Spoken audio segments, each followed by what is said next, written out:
A new beginning.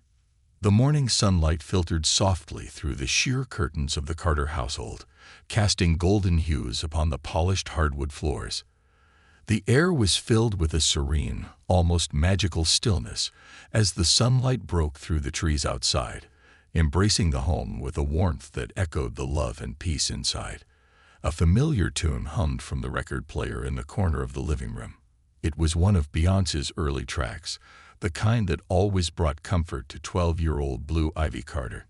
Despite the soothing melody, a knot formed in Blue's stomach. Today was different. Today was the beginning of something new. A new school, new classmates, and most daunting of all, a new teacher. Blue sat at the dining table, absently stirring her spoon through a bowl of cereal, her mind a swirl of thoughts and worries. Her younger siblings, Rumi and Sir, were at the other end of the table, engaged in their usual antics. Their carefree laughter filled the room, a stark contrast to Blue's growing unease. Bianca moved gracefully around the kitchen, her presence both soothing and commanding. Dressed casually in a soft cardigan and jeans, she radiated warmth and composure. Blue couldn't help but envy her mother's calm, even as she herself felt a storm brewing inside. As Bianca placed a plate of fresh fruit in front of her daughter, she noticed Blue's distant expression. "You okay, baby?" Bianca asked, her tone soft yet laced with concern.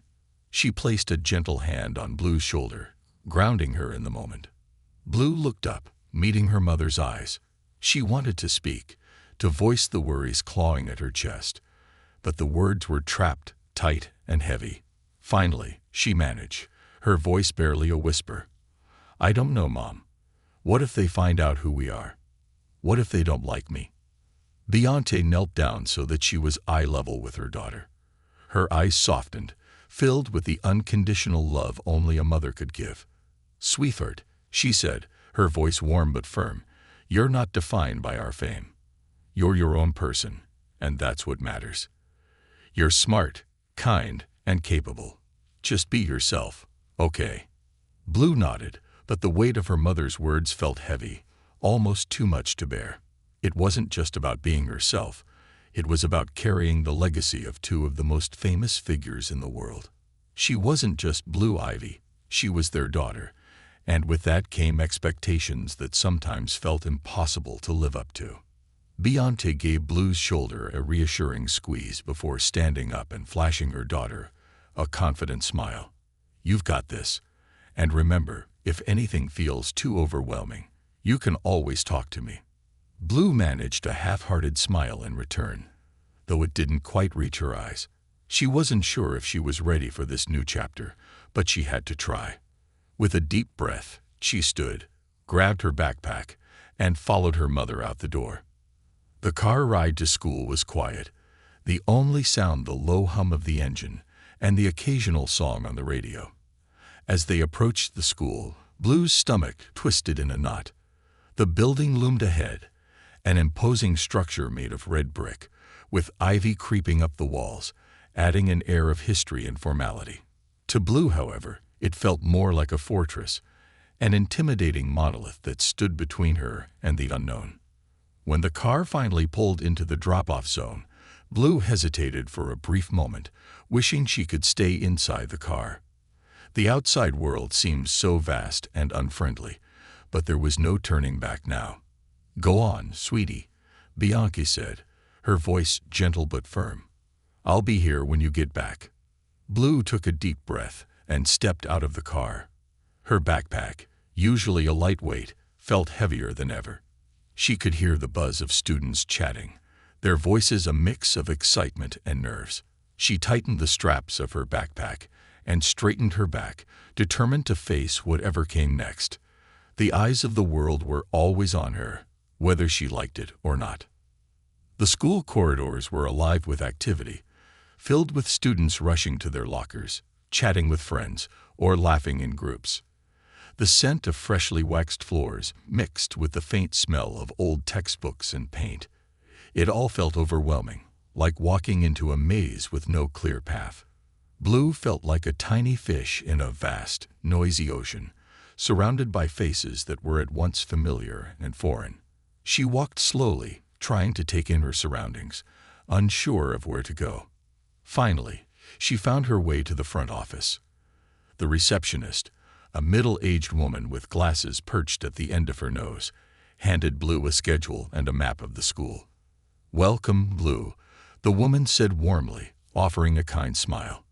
"Your homeroom is just down the hall, room 204. With a small nod, Blue made her way down the hall. The sound of her footsteps echoed in the quiet spaces between the laughter and chatter. The moment she pushed open the door to her new classroom, the energy shifted. The murmur of voices quickly died down, and all eyes turned toward her. Blue could feel their gaze on her, some curious, others confused. She gave a small wave and made her way to an empty desk near the middle of the room, her heart racing. It was as though the world itself had paused to see what would happen next. Moments later, the door swung open again, and in walked Mrs. Hudson, the new literature teacher.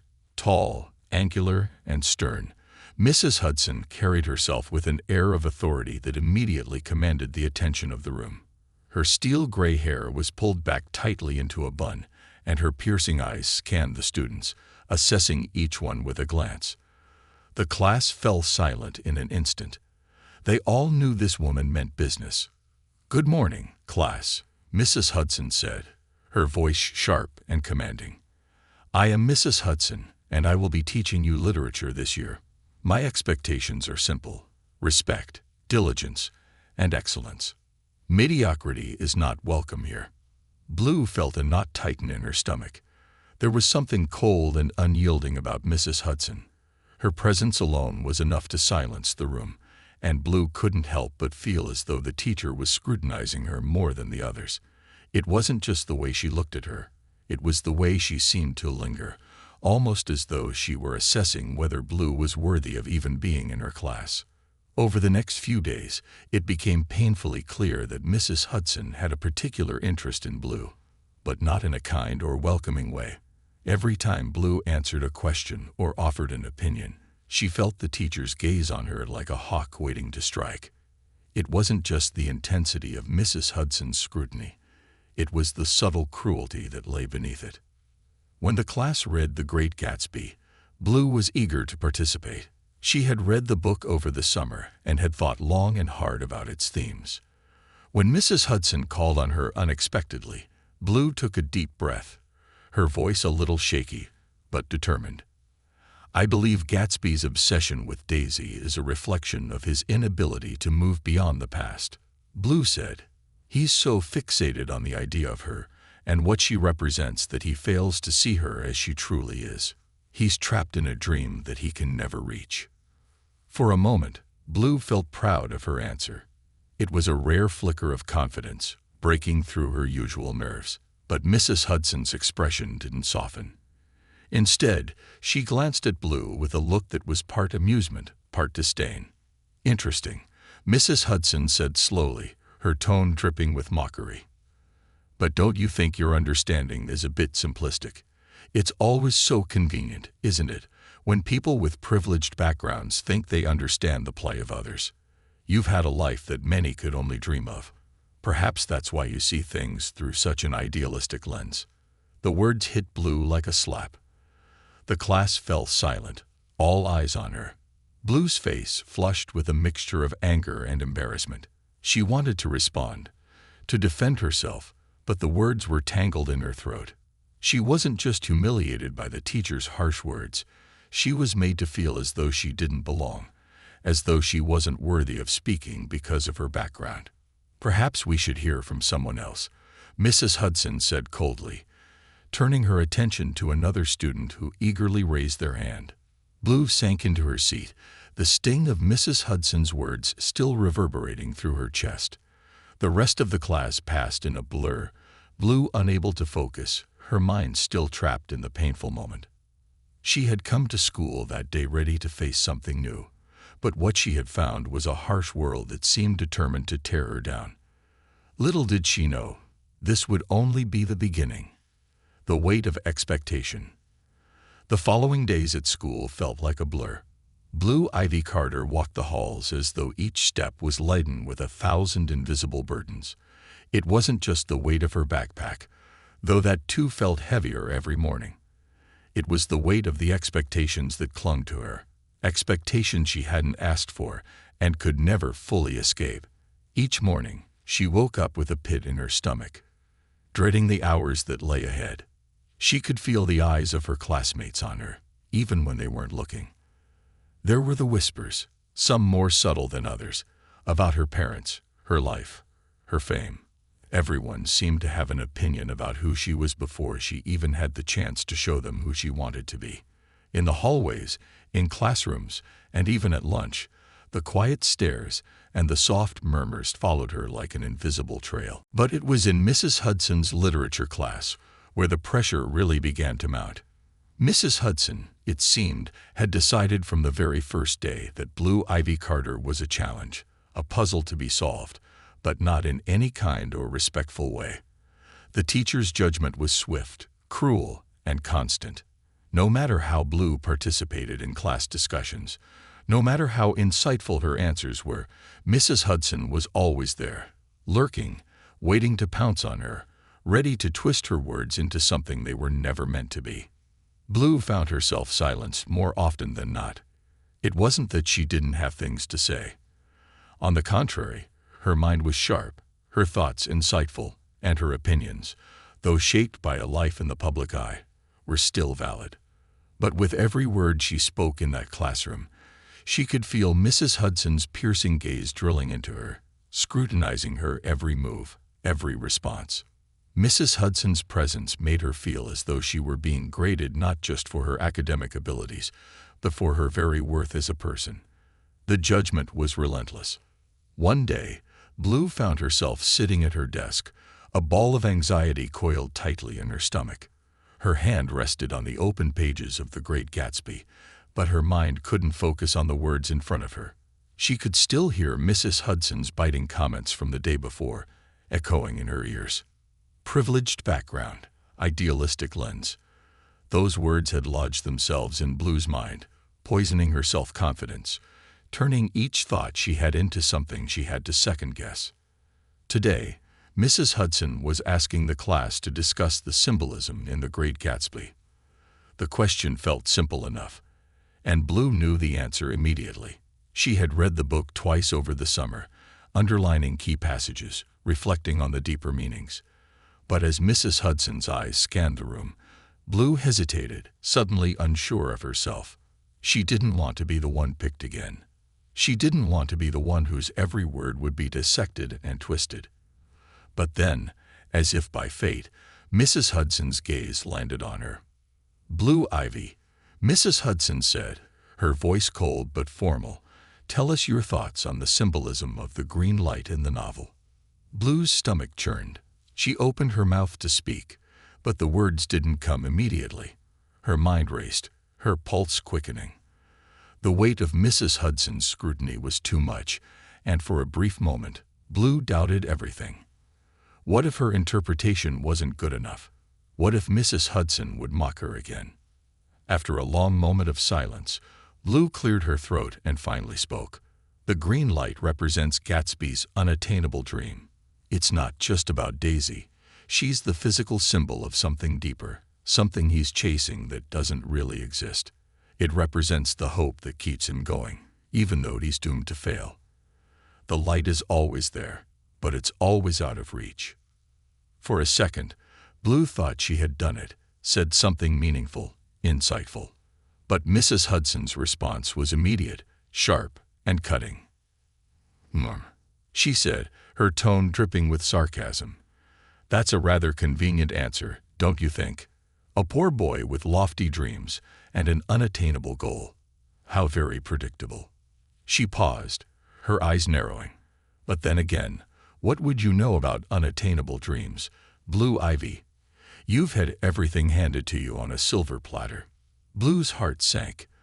The words hit harder than she expected, as if they were not just an insult to her intelligence, but a personal attack on her very identity.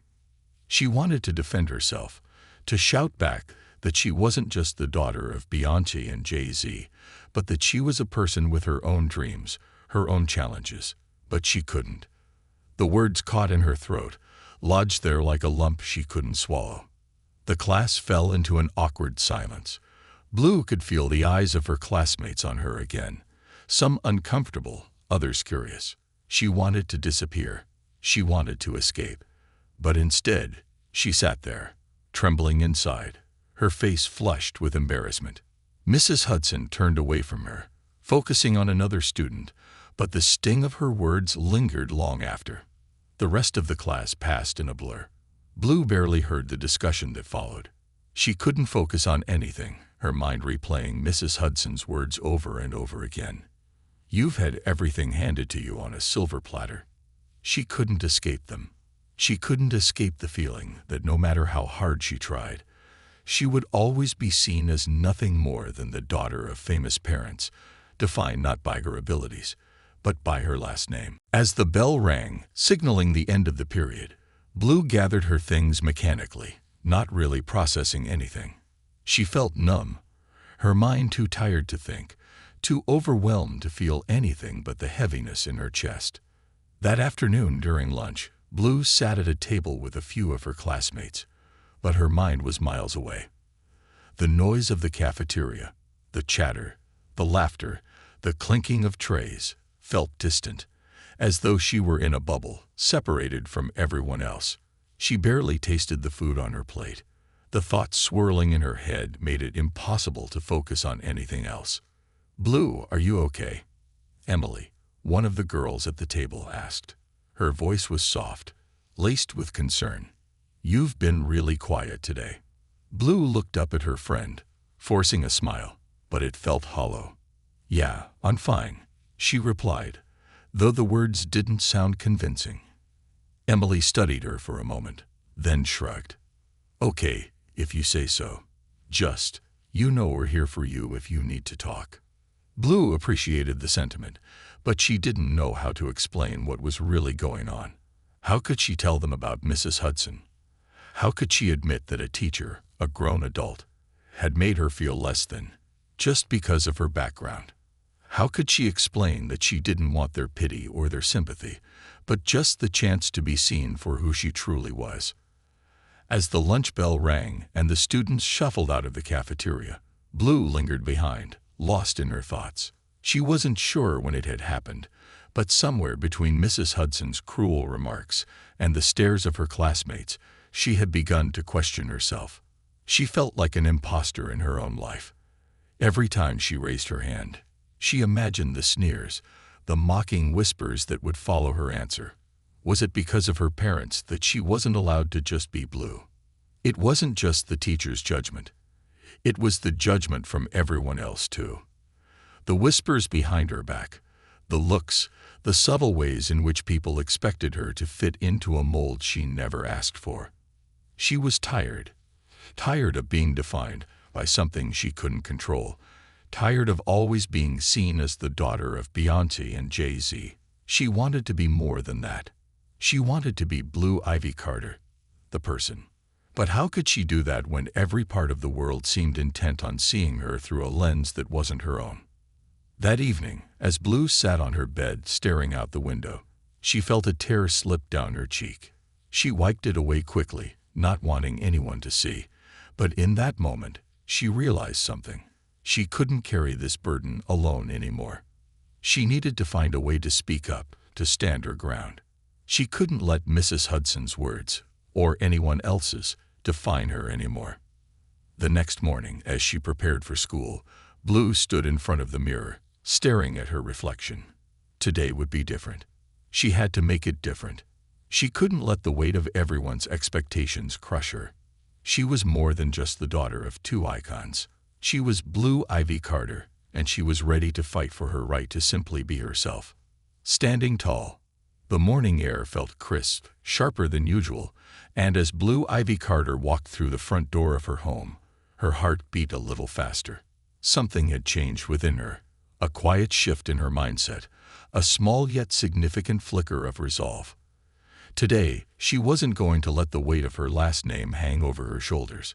She wasn't going to shrink into the background of her own life, nor would she let Mrs. Hudson's words, those venomous bards, define her. Today, Blue was determined to stand tall. The car ride to school was quiet. Bianca sat beside her, a constant source of strength, but Blue wasn't sure how to talk about what she had been feeling. She didn't want to seem weak, but the pressure had been mounting, and for the first time, Blue found herself wanting to break free from the mold the world had so carefully constructed for her. As they neared the school, Blue's stomach churned, but she took a deep breath, determined to face the challenge head-on. This was no longer about her parents, about her famous family, or the expectations that came with it. This was about her, Blue Ivy Carter, her own person, with her own voice and her own future. "Mom," Blue began softly, her voice more confident than she felt. "I think I'm going to try something different today." Bianca glanced over at her daughter, her eyes filled with quiet understanding. "What's that, baby?" "I'm not going to hide anymore. I'm not going to let them make me feel like I don't belong," Blue said, her tone steady, though she could feel her heart pounding in her chest. "I've been quiet, trying to fit in, but that's not me. I'm tired of being invisible. I have a right to be here, just as much as anyone else.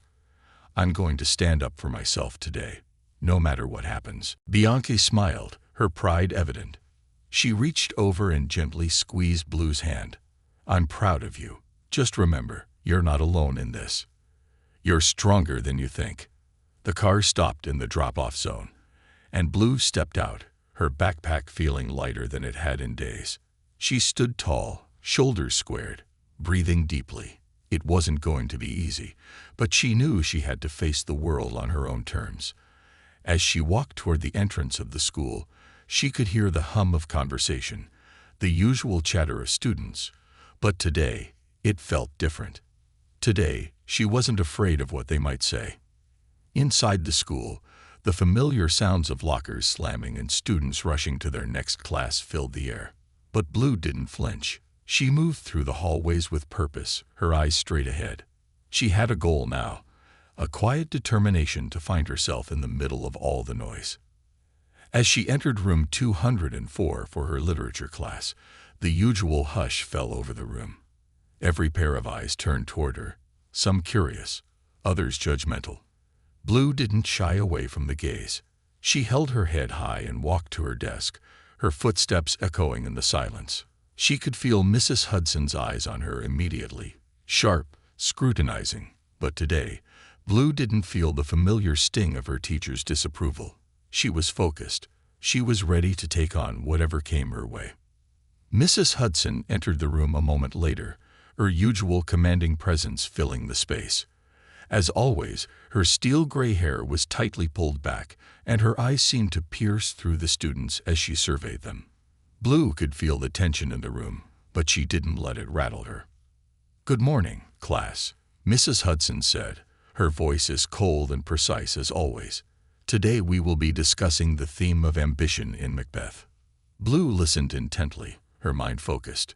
She had read the play before, and she knew exactly what she wanted to say. As Mrs. Hudson guided the class through the discussion, Blue's hand shot up. The familiar feeling of dread tried to rise in her chest, but she pushed it down. She wasn't going to be intimidated today. "Blue Ivy," Mrs. Hudson said, a slight edge to her tone, though it wasn't as sharp as usual. "What do you think?" Blue took a deep breath, her voice steady.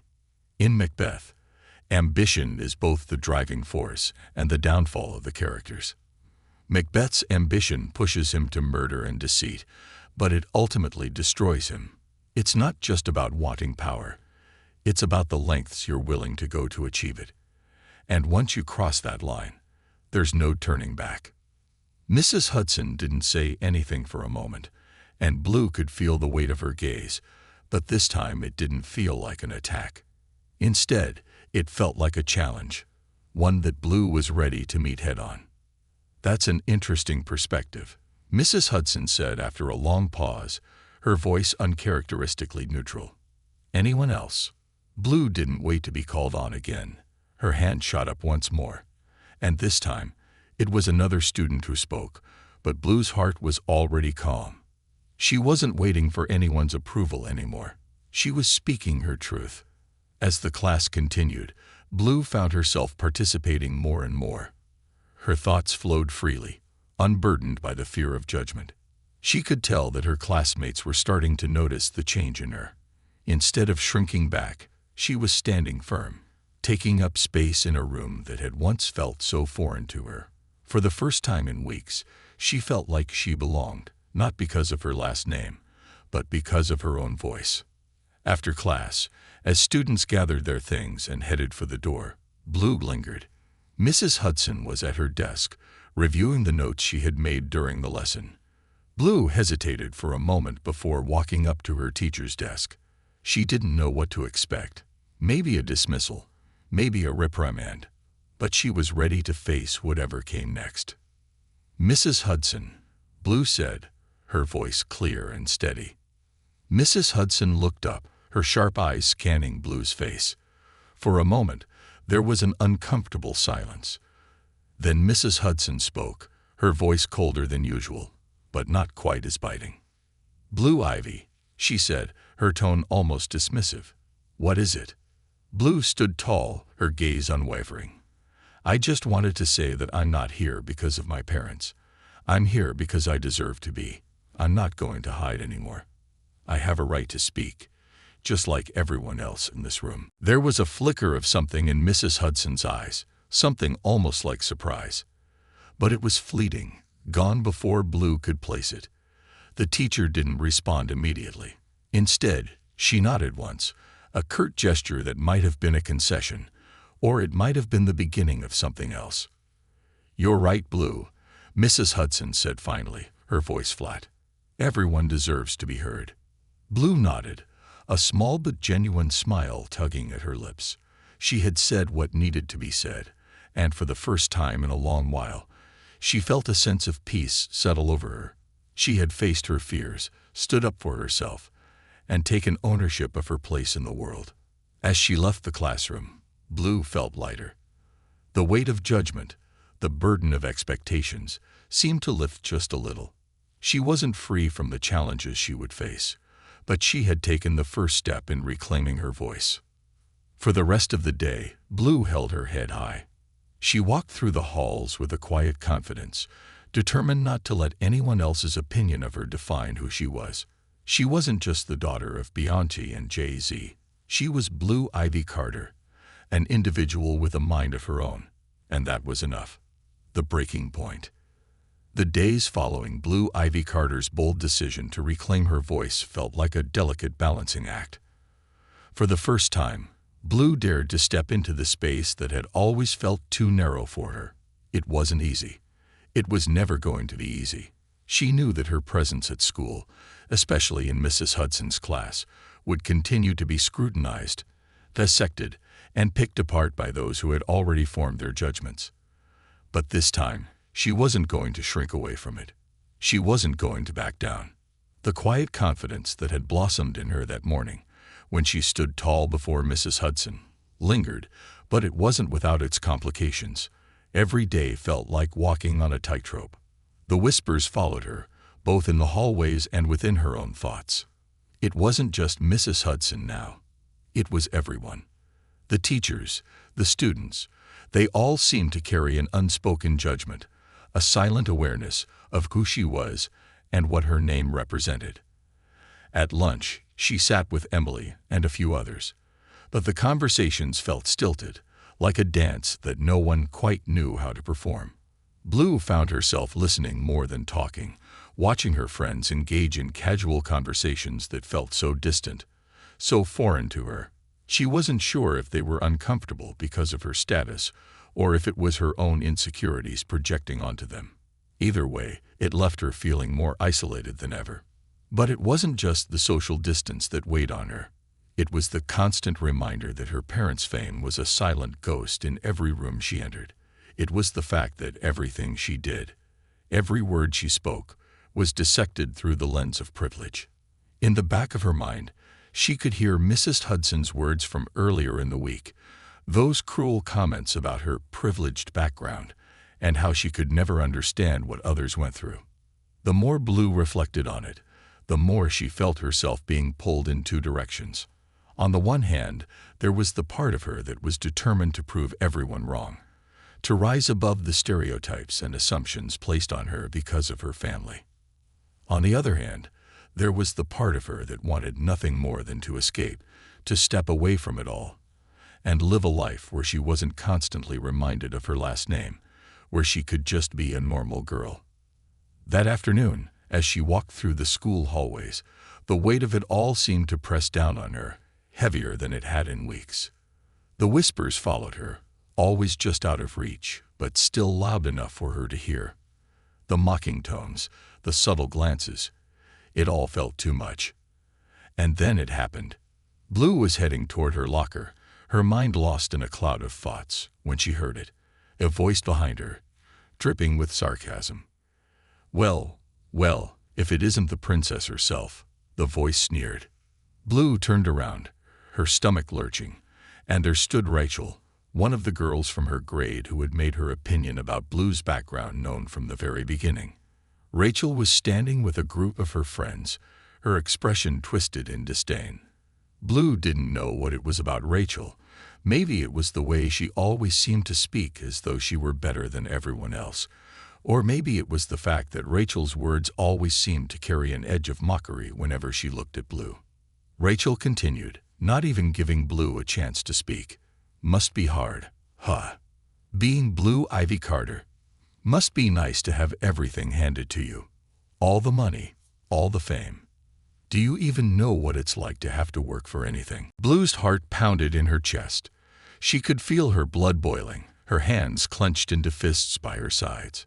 She wanted to shout, to defend herself, to tell Rachel exactly how it felt to be constantly under a microscope, to have your every move judged because of who your parents were. She wanted to explain that she didn't ask for this life, that the fame she carried wasn't something she chose. It was something she was born into, and it didn't define her. But the words stuck in her throat, suffocated by a tidal wave of emotions that she couldn't control. Rachel's friends laughed, the sound echoing in the hall, sharp and unkind. Blue wanted to say something, anything, to stop the pain, to stop the humiliation that now burned in her chest. But instead, she stood frozen, trapped in that moment, unable to escape. She felt small, as if everything she had worked for in these past few days, everything she had built, was being crushed in an instant. "You don't belong here, Blue," Rachel said, her voice low, but just loud enough for the people around them to hear. "You think you're special just because of who your parents are, but the truth is, you're just like everyone else. You don't get to act like you're above us." Blue's hands trembled, her stomach churned, her mind racing. The insults, the judgment, they weren't new. She had heard them before, in whispers behind her back, and in the look she'd gotten from her classmates. But today, they felt different. They felt like a breaking point. The weight of it all, the expectations, the judgments, the pressure to be perfect, was too much. Before she could stop herself, tears welled up in her eyes. She blinked them back quickly, but it was too late. Rachel saw, and the smirk on her face grew wider. "Ah, did I make the little princess cry?" she mocked, her voice dripping with false sympathy. It was too much. Blue turned and ran, not even caring that the sounds of laughter followed her down the hallway. She didn't care about the stares or the whispers. All she could feel was the overwhelming need to escape, to get away from the world that had just grown unbearably heavy. She didn't stop until she was outside, in the schoolyard, where she collapsed onto the grass, her back against the cool stone wall. The tears that she had tried so hard to hold back finally fell, cascading down her cheeks in hot streams. She buried her face in her hands, unable to control the wave of emotions that crashed over her. She was tired, so tired. Tired of being judged, tired of being seen only for what people thought she was, not who she truly was. The world around her seemed to blur, and for a moment, she allowed herself to just feel. She let herself break down, knowing that it was okay to let the mask slip for just a few moments. She had been so strong, so determined to prove herself, but in that moment, all she could do was cry. Her phone buzzed in her pocket, pulling her out of her thoughts. She wiped her face, took a shaky breath, and pulled the phone from her bag. It was a message from her best friend, CL. "Blue, where are you? I saw what happened with Rachel. You don't have to take that. You're stronger than that." Blue's chest tightened as she read the message. She didn't know how to respond. She didn't know how to make sense of the chaos inside her. The truth was, she didn't feel strong. She felt like she was crumbling under the weight of it all. Another message popped up, this one from her mom. "Hey sweetie, I know you're having a tough time right now. I'm here when you're ready to talk. Don't forget, you're amazing just as you are." Blue stared at the words, feeling something shift deep within her. Her mother's belief in her was unshakable, even when she felt like she was losing herself. Blue let out a long, shaky breath. Maybe she didn't have all the answers yet. Maybe the road ahead would be long and filled with moments like this, where the pressure felt unbearable. But in that moment, something clicked inside her. She wasn't alone.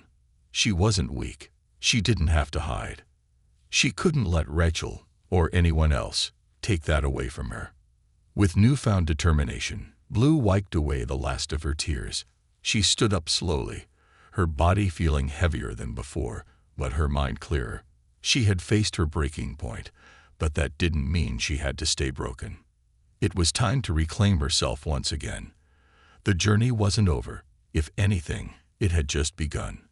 But this time, Blue Ivy Carter was ready to face whatever came her way, stronger than ever. Rising from the ashes, Blue Ivy Carter's life had always been lived under a microscope, her every move dissected, judged, and magnified by the world around her. But the past few weeks had been different. She had tried, desperately, to break free from the weight of expectations, to carve out a space for herself that wasn't defined by her parents' legacy. For the first time in her life, she had felt like she was standing on her own 2 feet, only to be knocked down by a cruel world that seemed determined to remind her of where she came from. But something had shifted within Blue that afternoon. As she stood in the schoolyard, the weight of Rachel's cruel words still lingering in the air, something inside her snapped. She could feel the tears drying on her cheeks, and although the storm inside her had not passed, she knew one thing for certain. She couldn't let this define her.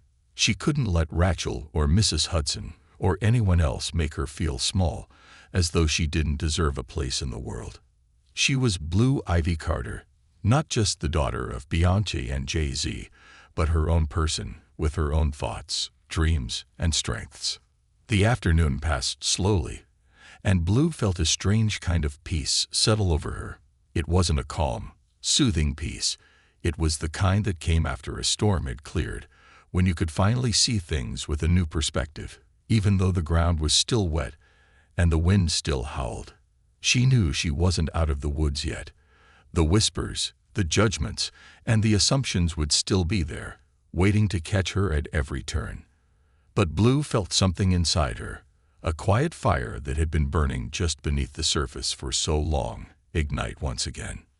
That evening, as she sat on the couch at home, her phone buzzed with notifications, one message after another, some from her friends, others from her family, checking in, offering their support.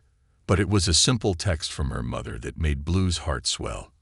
"I'm proud of you for standing up for yourself today. Don't forget, what matters is what you believe about yourself, not what others think of you." Blue read the message over and over again, feeling her mother's words sink deep into her soul. Her mother had always been a beacon of strength, someone who had faced her own challenges and come out the other side even stronger. Beyoncé had built her career on resilience, on refusing to be defined by the expectations placed on her. And now, she was passing that strength on to Blue. Blue closed her eyes, her thoughts drifting. What did it really mean to stand up for herself? She had thought that it meant fighting back, showing everyone that she was more than just her famous parents. But now, as she reflected on the past few days, she realized that it wasn't about proving anything to anyone. It wasn't about making the world see her for who she truly was. It was about knowing who she was, regardless of what the world thought. That night, as Blue lay in bed, the quiet hum of the city outside her window, she finally understood something. The weight of the world was always going to be there. The judgment, the whispers, the pressure to live up to expectations. It was all part of the life she had been born into. But she didn't have to let it break her. The next day, when Blue woke up, there was a new sense of determination in her. She wasn't going to let Mrs. Hudson or Rachel or anyone else push her into a corner. She wasn't going to shrink away from her own identity anymore. She was going to rise above it all, stronger, bolder, and more confident in herself than ever before. As she prepared for school that morning, she stood in front of the mirror, taking in her reflection. Her hair, the familiar waves of deep brown, framed her face, and she felt a sudden surge of power from within. She wasn't just Blue Ivy Carter. She was someone who had faced her demons and come out the other side, stronger, more resilient.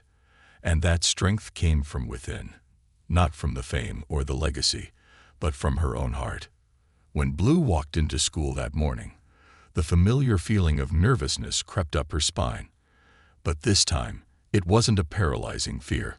It was more like a challenge, a reminder that the world wasn't going to hand her anything, but she was more than capable of taking what she needed. As she entered room 204 for her literature class, the usual silence fell over the room. Blue could feel the eyes on her once again, some curious, some judgmental, and others unsure of how to treat her now. But instead of feeling the familiar knot of anxiety in her stomach, Blue straightened her back and took her seat. She wasn't going to run from these looks. She was going to face them head-on. Mrs. Hudson entered, her usual commanding presence filling the room. Blue could feel her eyes settle on her immediately, sharp and cold. But today, Blue didn't flinch. She was ready. She wasn't just going to sit in silence and wait for the judgment to come. She was going to speak her mind, stand her ground, and let her voice be heard. "Good morning, class," Mrs. Hudson said, her voice as cold and sharp as ever. "Today we'll be discussing the themes of ambition and morality in Macbeth." Blue took a deep breath, her mind already working through the lesson. She had prepared for this moment, and this time, she wasn't going to back down. As Mrs. Hudson asked the class for their thoughts, Blue's hand shot up. She could feel her heart race in her chest, but she wasn't going to let fear control her anymore. "Blue Ivy," Mrs. Hudson said, her voice colder than usual. "What's your take on Macbeth's internal struggle with morality?" Blue stood up, her voice steady and clear. "Macbeth's downfall is a result of his internal conflict. His ambition blinds him to the moral consequences of his actions. He believes that he is entitled to power, but in doing so, he sacrifices his own humanity. The true tragedy is not just his fall from power, but the fact that he loses his sense of self along the way. He allows his ambition to distort his values, and in the end, it destroys him." There was a brief silence in the room. Blue could feel Mrs. Hudson's eyes on her, a mix of surprise and perhaps a hint of begrudging respect in them. But Blue didn't look away. She held her ground, knowing that the words she had just spoken were her own truth, her own analysis, and no one could take that from her. After a long moment, Mrs. Hudson nodded, her expression unreadable. "Interesting interpretation," she said, her tone flat. "Anyone else?" Blue sat back down, feeling a quiet satisfaction settle over her. It wasn't a victory in the traditional sense. It wasn't about winning the approval of her teacher or her classmates. It was about something far more significant. She had spoken her truth, and for the first time in a long while, she felt the power of her own voice. For the rest of the lesson, Blue participated more freely, answering questions and engaging in discussions with a newfound confidence. She wasn't afraid anymore of Mrs. Hudson, of Rachel, or of anyone else. She was her own person, and that was enough. When the bell rang and the students began to file out of the classroom, Blue lingered for a moment, gathering her things slowly. Mrs. Hudson was at her desk, writing in her notes. As the students left, Blue approached the teacher's desk. She didn't know what she expected. Perhaps an acknowledgement, or maybe an apology for the cold treatment she had received in the past. But Mrs. Hudson didn't offer either. Instead, she simply looked up and gave Blue a small, almost imperceptible nod. "You're more than just your name, Blue," Mrs. Hudson said, her voice low, but not unkind. "I see that now." For a moment, Blue stood there, feeling a flicker of something she hadn't expected: respect. It wasn't much, but it was enough. She had taken a step forward, not just in the eyes of Mrs. Hudson, but in her own eyes. As Blue walked out of the classroom, a small smile tugged at the corners of her lips. The journey was far from over. There would be more challenges, more moments of doubt and fear, but she had learned something important. The strength to rise above it all was already within her, and with that knowledge, Blue Ivy Carter finally felt like she was free, embracing the journey. The days after Blue Ivy Carter's quiet victory in Mrs. Hudson's class passed in a blur, each one more different from the last. The whispers were still there, lingering in the corners of the school, and the stares remained just as sharp, but something within Blue had changed. She had faced down the harsh words of her classmates, the cruel judgment from her teacher, and the weight of her own insecurities, and she had stood tall. She had learned to own her story, and she realized that there would always be challenges, but how she responded to them would determine the life she led. For the first time, Blue allowed herself to breathe. She didn't need to prove herself to anyone else. Not Rachel, not Mrs. Hudson, not even the kids who still looked at her as though they knew her story. She was done hiding. Her mother's words echoed in her mind. "What matters is what you believe about yourself, not what others think of you." And now, for the first time, Blue could hear those words, truly hear them, and understand what they meant. She was enough as she was. That evening, as Blue sat in her room, her thoughts wandered. It was Friday night, and the weekend was just ahead. A much-needed break from the constant scrutiny and pressure of school. Yet, despite the relief she felt, a part of her couldn't shake the feeling that the work was just beginning. The journey she had started wasn't just about standing up to the judgment of others. It was about confronting the doubts within herself. The ones that told her she wasn't enough, that she was defined by her legacy rather than her own potential. Blue turned her gaze to the window, looking out at the city skyline. The lights twinkled like stars, and for a moment, she felt small. But then she reminded herself that she had always been part of something bigger than herself. Not just because of her parents, but because she had a unique role to play in this world. And it was time to find out what that role was. The next week at school, the atmosphere was different. It wasn't just because Blue had found her voice. It was because her classmates had started to take notice. They watched as she no longer shrank away from their gaze. They saw her engage in discussions, answer questions confidently, and stand her ground when faced with opposition. For the first time, Blue felt like the tide was shifting in her favor. Her presence, which once felt heavy with the weight of expectations, now seemed like a force to be reckoned with. But despite the subtle changes in the way her peers treated her, Blue couldn't shake the feeling that something was still missing. She had taken a significant step toward owning her identity, but there was still something about her experience that didn't feel complete. There was still the part of her that longed for a deeper connection, one that didn't come with labels or assumptions. One afternoon, after a particularly intense literature class with Mrs. Hudson, Blue sat alone on the steps outside the school, her backpack resting on her knees. The weight of the day had settled on her shoulders, and for a moment, she allowed herself to close her eyes and simply breathe. She had dealt with Mrs. Hudson's snide remarks again, the constant undercurrent of disapproval that still hung in the air when their eyes met. But this time, Blue didn't feel the same sense of frustration.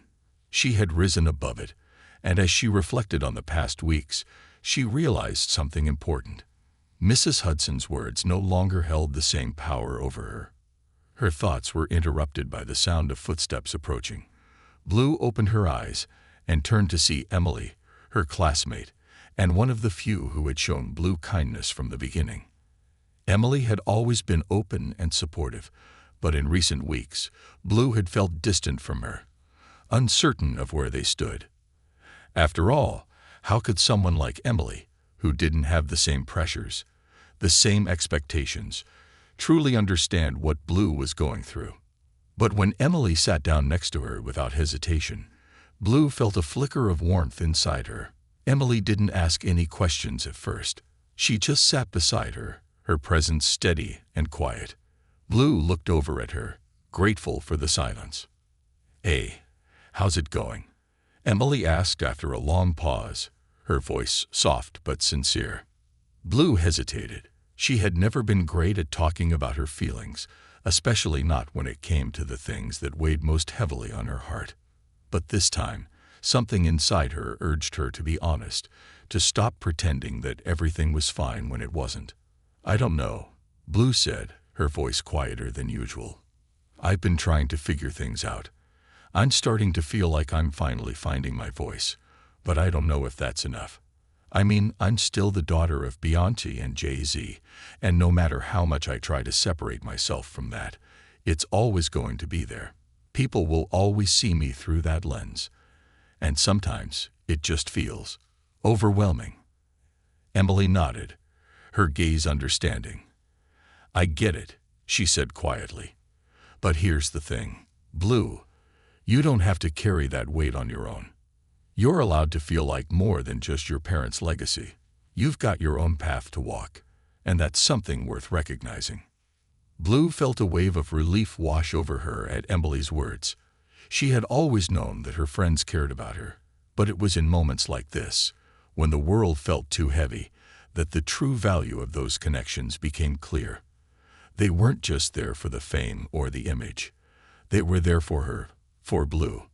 As the conversation continued, Blue realized that she had been carrying a burden that wasn't hers to bear. She didn't need to carry the weight of her family's legacy on her shoulders at all times. She could still honor it, still be proud of where she came from, but it didn't define her. It wasn't her identity. It was just a part of her story. And there was so much more to that story than anyone could ever know. That night, as Blue lay in bed, she allowed herself to think about the future, about what was next. It was daunting, sure, but it was also exhilarating. She had taken the first steps toward finding herself, and now she was ready to explore the rest of her journey. She wasn't going to allow anyone to tell her who she was anymore. She was going to decide that for herself. The next day at school, Blue walked with a renewed sense of purpose. Her interactions with her classmates were different, not because they were treating her any better, but because she was no longer afraid of their opinions. She had come to realize that she didn't need to hide or change herself to fit their expectations. She was already enough. Mrs. Hudson, however, was still a challenge. Despite the shifts in Blue's own self-perception, she knew that Mrs. Hudson was still watching her, scrutinizing her every word. The teacher's sharp eyes never seemed to soften, but Blue didn't care. She had learned to speak her truth, and that was all that mattered. That afternoon, as Blue sat at lunch, the once awkward silences between her and her classmates seemed to ease. Emily was there, and a few other students had joined them as well.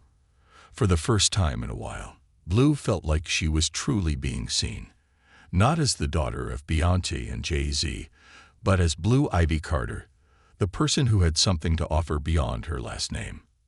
And in that moment, she knew she had truly come into her own. The journey wasn't over, and there would still be many battles to fight, both within herself and with the world. But for the first time in a long time, Blue felt like she was ready for whatever came next. She wasn't afraid of the future, because now she knew that she could face it on her own terms. Her path had just begun, and she was ready to walk it with her head held high.